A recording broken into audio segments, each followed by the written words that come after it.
Esse barril é super especial para mim. Vou mostrar exatamente como eu preparei e depois destilei o conteúdo do barril. Mais importante, vou contar a história de empolgação, decepção e compromisso dos últimos 4 anos. E sim, há um motivo muito bom para eu colocar essa coisa no sol. Esse barril precisa ser engarrafado, e logo então encomendei o próprio barril lá em 2020, quando atingimos 100 mil inscritos pela primeira vez. Mas quando finalmente consegui colocar as mãos no barril, fiz um plano e consegui enchê-lo, eis que já tínhamos alcançado 200 mil G-Cheiro. Eu queria muito encher esse barril com algo especial para celebrar datas importantes do canal. Então, me inspirei na receita popular de Sweet Feed que você pode encontrar em toda a internet. Um encontro romântico de milho e melaço, um híbrido de bourbon e rum. Filho do amor, deixarei meu eu do passado mostrar como fiz o mosto. O primeiro e mais importante ingrediente nessa receita é o milho triturado. E alguns de vocês podem ficar chocados ao descobrir que isso, na verdade, é um produto animal que estou usando. Eu não estou na América, não tenho o luxo de milho subsidiado caindo do céu. Vamos usar 40 quilos disso. Se quiserem acompanhar, recomendo pegar milho triturado. Milho inteiro é ruim de lidar com o próximo ingrediente. E eu tenho certeza que vocês já adivinharam, porque quero dizer, do que se faz rum? De melaço. Hoje eu vou usar cerca de 9 quilos de melaço Blackstrap. E sim, mais uma vez, isso aqui é ração animal. Não é enxofre, não tem outros aditivos. Eles costumam manter as coisas bem simples aqui na Nova Zelândia. Então, o objetivo agora é, como vamos cozinhar todo esse milho? Precisamos gelatinizá-lo antes das enzimas agirem.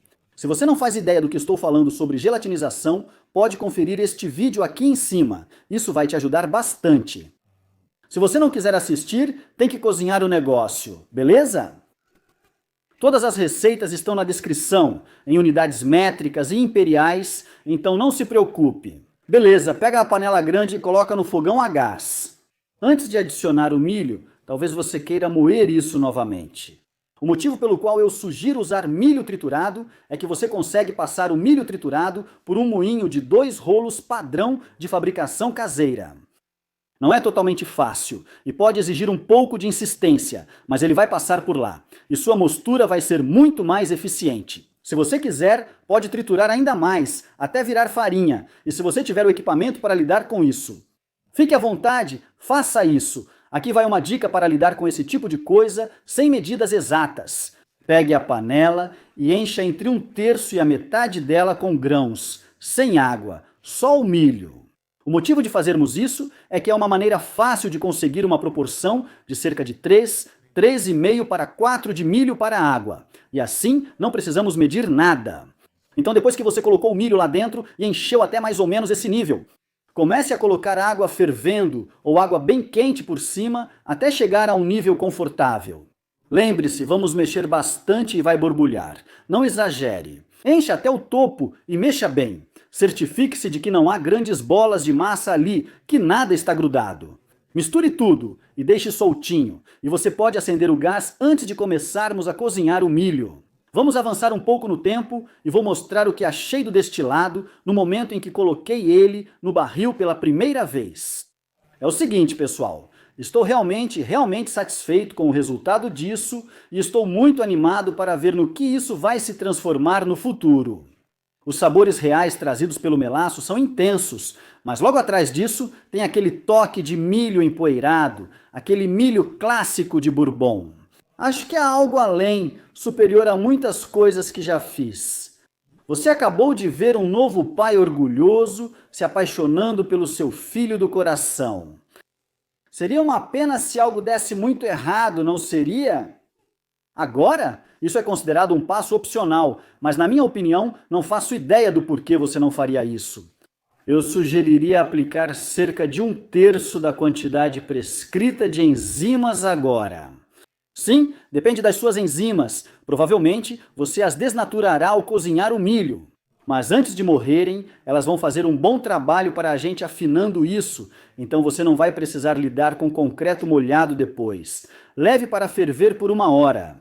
Durante essa fervura, se precisar, adicione um pouco mais de água para deixar mais líquido. Por causa da evaporação ou do inchaço do milho, faça isso. Facilite sua vida e, obviamente, não pare de mexer.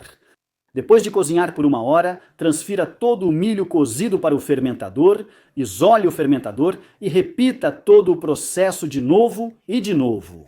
Enxague e repita até que todo o milho esteja cozido no fermentador. Agora adicione suas enzimas, especialmente alfa-amilase, de alta temperatura. Isso é frequentemente chamado de HTA na indústria. Lembrem-se, pessoal, produtos distintos têm exigências diferentes. Alguns exigem uma faixa rígida de pH e todos têm uma temperatura específica a ser mantida.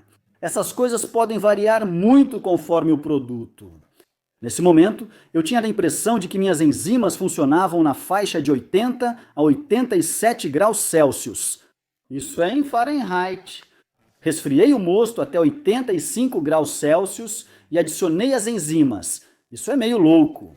Mexa bem e verifique se tudo está misturado. Avalie a espessura do mosto, caso esteja grosso. Mesmo assim, pode ser útil adicionar um pouco de água para ajudar as enzimas.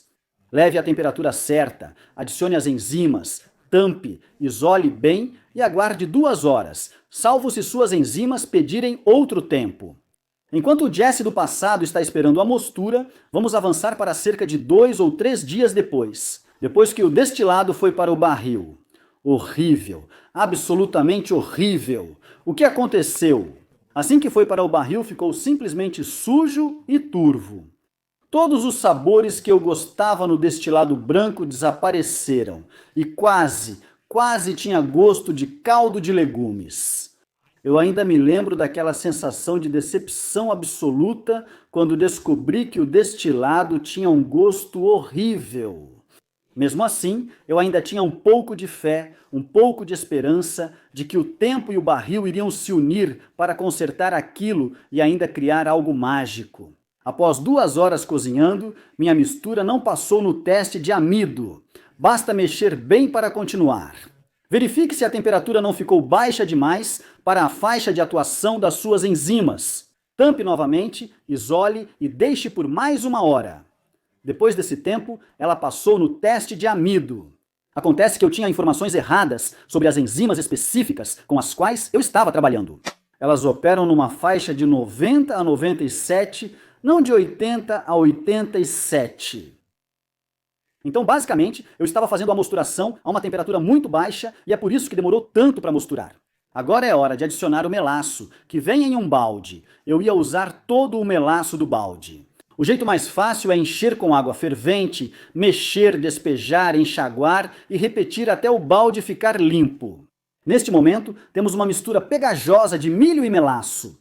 E as enzimas quebraram os amidos de cadeia bem longa do milho em cadeias de açúcar muito mais curtas. Mas a maioria, ou pelo menos uma grande proporção dessas cadeias de açúcar, ainda não pode ser fermentada pelo fermento. Temos mais uma etapa enzimática até aqui. Então, mais uma vez, essas enzimas vão variar dependendo da marca e do tipo exatos, ou do que você tiver. Mas o que você está procurando é a glucoamilase.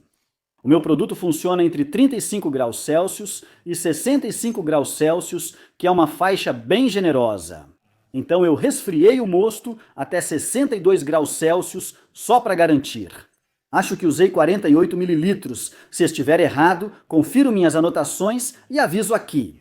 O motivo de eu não estar muito preocupado com isso é que as taxas de dosagem quase certamente vão ser diferentes, dependendo do produto exato que você tem. Então, siga o que está escrito no frasco, não o que estou mostrando aqui de qualquer forma.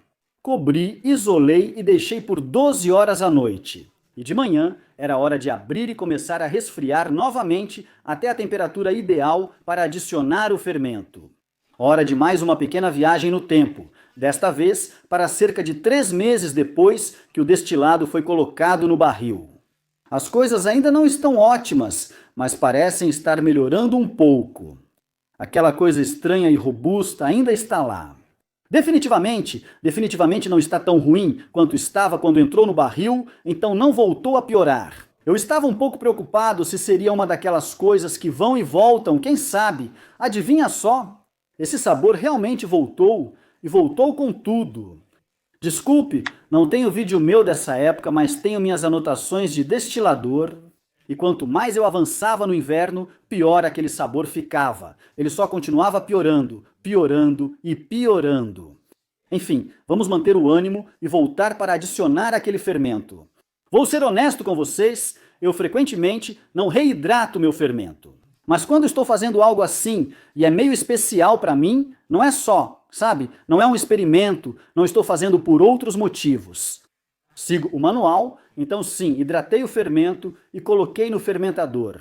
O fermentador foi coberto, mas não estava sob um airlock, estava isolado e tinha um aquecedor direcionado para ele, controlado por um STC-1000, para manter a uma temperatura de 25 graus Celsius, mais ou menos de 22 a 23 de dezembro, comecei a perceber que aquele sabor ruim de vegetal estava diretamente relacionado à temperatura ambiente. À medida que o barril esquentava por um tempo razoável, o sabor começava a desaparecer. Quando esfriava, o sabor voltava, mas percebi que tanto os picos quanto os vales estavam indo na direção certa. Em média, estava melhorando justamente quando havia esperança, e eu estava começando a me sentir bem com esse projeto de novo. Eu fiz uma coisa muito idiota, não conferi a torneira. Depois de tirar uma amostra, o barril vazou. Eu não sei por quanto tempo vazou, mas meu melhor palpite é que provavelmente perdi cerca de 2 litros e meio de destilado. E eu tenho que te dizer, cara, quando você investe todo esse tempo fazendo isso, toda essa energia mental, esperando por um destilado por tanto tempo, isso parte o coração. Isso realmente dói, vou ser sincero. Quando chega na destilação, lidar com milho pode ser meio chato se você não tem equipamento especializado. O problema é que não podemos simplesmente jogar todo esse mosto no alambique com um elemento elétrico lá dentro. Vai queimar, grudar no fundo e você não vai se divertir. Se isso ocorrer, nunca conseguirá tirar o gosto de queimado. A gente consegue lidar com isso, só demora um pouco e faz bagunça, tá bom? Primeiro, remova o máximo de líquido possível do topo da cama de grãos. Isso decantaria se você deixasse por alguns dias. Pegue esse líquido, retire-o e coloque direto na panela do seu alambique com o mosto. Com esse tamanho, dá para obter entre 20 e 40 litros de líquido claro para colocar direto no alambique, dependendo do tempo de decantação. Esse pode ser seu primeiro processo. Ligue o alambique, comece a trabalhar e coe o restante enquanto ele funciona, sempre observando de perto. Claro, há várias formas de fazer essa parte, pessoal. O mais básico, eu acho, e o mais fácil, que precisa de menos equipamento, é literalmente usar algum tipo de saco que vai funcionar como um coador. Coloque o mosto no saco, deixe escorrer e drenar. E, se possível, tenha algo para comprimir ou espremer. E eu acho que, sabe, torcer o saco para restringir o grão e então espremer, torcer de novo para restringir ainda mais. Esprema. E assim por diante. Dá para passar por isso rápido se arregaçar as mangas e agir. Se for fazer isso com frequência, compre baldes com espremedor de esfregão, como os que faxineiros usam em filmes. Coloque o milho no saco, esprema levemente, deixe escorrer, coloque no balde e esprema de novo. Pronto, fácil. Você vai tomar uma bebida destilada saborosa em um dia quente de verão? Por volta do dia 24 de fevereiro, eu fui até o galpão, peguei uma pequena amostra do Love Child e fiquei completamente impressionado.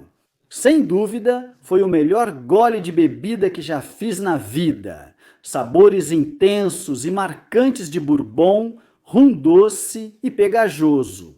Fiquei tão empolgado que corri, chamei minha esposa para provar e ela também não acreditou. Mas, na minha arrogância, pensei, não há nada de errado com esse barril agora. Não está tão adstringente nem picante. E se esperássemos mais? Mas se você é um youtuber, talvez seja mimado e talvez tenha equipamentos que literalmente conseguem destilar alguma coisa. Consistência de mingau. Serei sincero com vocês. Eu só fiz uma destilação de 25 litros no T500, o resto foi feito no Gênio. E sou muito grato por ter conseguido fazer isso. Depois que tudo foi destilado, coloquei todos os low wines de volta no meu barril de 50 litros. Ainda assim, garanti que eles estivessem diluídos para um pouco abaixo de 40 e comecei a destilação final. Sim, eu usava alguns visores como coluna antes do braço de saída. Não havia pratos de bolha ali. Estou testando uma coluna de formato e tamanho diferente entre o alambique e o braço de saída. Para alambique simples, os cortes são só isso. Retirei 250 ml das primeiras frações e coloquei na garrafa de acendedor de fogo. Depois peguei mais 2 litros das cabeças e coloquei direto nos potes de resíduos. Nesse ponto comecei a pensar que talvez os corações estivessem chegando, então troquei para os potes. Eu consegui passar por isso, cara. Acho que foram 5 potes no total, e no final decidi que 2 desses potes valiam a pena guardar. Os 3 primeiros também foram para o pote dos fracos. Quando tive certeza de que estavam nos corações, troquei para recipientes grandes. Não dava para deixar 1 milhão de potes de vidro pelo galpão para os cortes. Continuei esbarrando nessas panelas de inox, até que comecei a suspeitar que as caudas estavam chegando, e aí voltei a usar os potes de vidro. O que me permitiu, você sabe, dedicar um pouco mais de tempo a eles. Com o alambique funcionando, decidi o que guardar e o que descartar nas cabeças, sem problemas. O inverno chegou, o barril piorou muito e, infelizmente, no verão seguinte, aquela magia simplesmente nunca voltou. Mas o que apareceu foi o tanino, ainda não estava ruim, não estava tânico demais. Mas, de repente, o tempo começou a correr e eu precisava tirar esse líquido do barril em um período de tempo desconhecido. Sem repolho, sem caldo de legumes. Isso é incrível! Beleza, o tanino está começando a se acumular. Isso é bom. Eu gosto muito mais disso. Não vai ficar bom, por isso não quero deixar por mais 1 ano. Depois, todos os corações foram colocados de volta numa panela grande e suja de 40 litros. Eles foram diluídos até 63 e colocados no barril. Você não faz ideia da alegria que me dá poder te contar isso. Agora você está atualizado até hoje. Há cerca de 3 ou 4 semanas, tivemos um período de 4 dias de clima bom e quente de verão. Eu peguei uma amostra, experimentei e não estava ruim. Mas ainda assim, não aprendi a lição. Porque nos 4 dias seguintes, a temperatura caiu drasticamente e o mesmo aconteceu com a qualidade do maldito destilado. Sinceramente, naquele momento eu começava a entrar em pânico com tudo isso. Veja, está quase chegando o Natal, eu tenho coisas para fazer com a família e logo depois do Natal vou sair do país por 2 meses. E eu simplesmente não quero deixar esse barril. É muito especial para mim poder esperar que tudo fique bem em 2 meses. E se não ficar muito picante ou adstringente, não consigo fazer. Este barril deve ser engarrafado até o Natal. Eu preciso encontrar uma brecha e, felizmente, os deuses da destilação sorriram para nós. Uma janela de 4 dias com temperaturas mais altas. Então decidi arriscar e aproveitar ao máximo cada dia. Peguei o barril e coloquei ao sol durante a maior parte do dia. E à noite, isolei ele para tentar manter a temperatura média um pouco mais alta. Hoje é o 4º dia quente. Esse sabor de caldo tem diminuído, os outros sabores têm aumentado, mas o tanino também. Tem que ser engarrafado. Hoje, eu tentei encher diretamente dessa torneirinha traiçoeira e vazando. Estava bem devagar e eu pegava uns pedaços grandes do barril. Então, em vez disso, decidi esvaziar essa coisa toda pelo buraco do barril para uma panela grande. Filtre para uma jarra menor com uma peneira fina, basicamente. E depois encha as garrafas a partir daí. Funcionou muito bem, demorou um pouco, mas para um projeto assim, valeu totalmente a pena. Então eu acabei com um pouco mais de 8 litros de destilado a 55 de graduação alcoólica. É um momento meio especial para um destilador caseiro chegar a esse ponto, mas imagino que você provavelmente queira saber qual é o gosto disso. Primeiramente, aquele espírito intenso, doce, com sabor marcante de bourbon e rum, nunca mais foi como no auge. Sinceramente, vou sempre lamentar isso. Sinto que foi meu auge como destilador, mas em vez disso acabamos com outra coisa.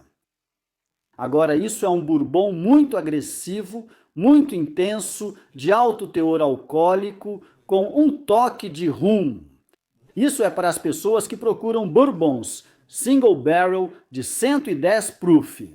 Muito sabor intenso de milho, com um toque de melaço de rum no final. Mas o que mudou e ficou bonito nisso, literalmente na última semana, foi a quantidade de presença de carvalho francês que apareceu. Isso dá uma razão para aquela adstringência estar ali. Muito fácil de beber, um gole já dá vontade de repetir. Então não, nunca voltamos ao que era no auge, mas os deuses da destilação, de certa forma, me deram algo ainda melhor. Tecnicamente, isso não é tão bom, mas eu prefiro assim. É mais o meu estilo do que eu quero beber, o que é meio insano. Deu tudo certo, não acredito que tudo se encaixou no último segundo. Assim, é meio doido mesmo. Galera, tenha um ótimo Natal. Nos vemos no ano que vem, até mais.